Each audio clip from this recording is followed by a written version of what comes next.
Hello again everyone, welcome to another edition of Garage Random Reviews. Today we're going to review how to sanitize your RV freshwater tank. So here we are in my Wineebago view.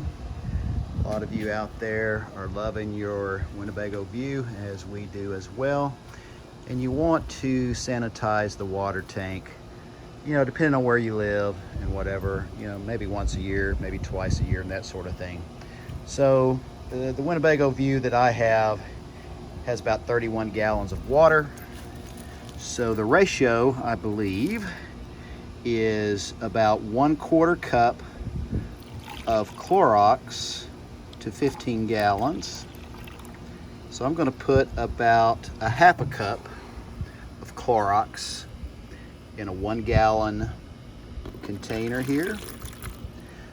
And then what I will do is, and I'm not going to show you all these steps, I'm doing this single-handed here, but I'm going to top this off with water, let it stir just ever so slightly. Then I'm going to take my funnel that you see here, and I'm going to pour that 1-gallon solution into my Wineebago view. Then I'm going to top off my tank with water. And you know what? If I'm not at a campsite or anything, what I like to do is actually kind of do this pressure valve in reverse. And I just put the water in right here. I can turn it on. Now you do have to kind of watch it, make sure, you know, when you get full, but that's how I'm gonna do this. So I will top this off with water, use the 2 funnel pieces in the potable water only section.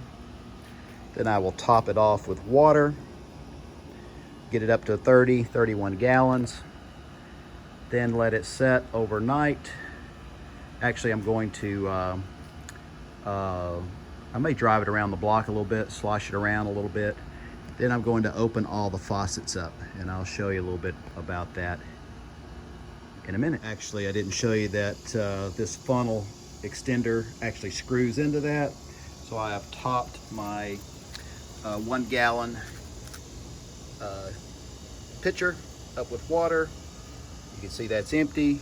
So I'm just gonna put this here now and pour my water in there. Sorry for the poor photography, but like I said, no edits, no fancy editing, and no photography. Not that you needed to see this step, but now I'm putting my 30 gallons of fresh water in on top of the 1 gallon of solution of Clorox and water.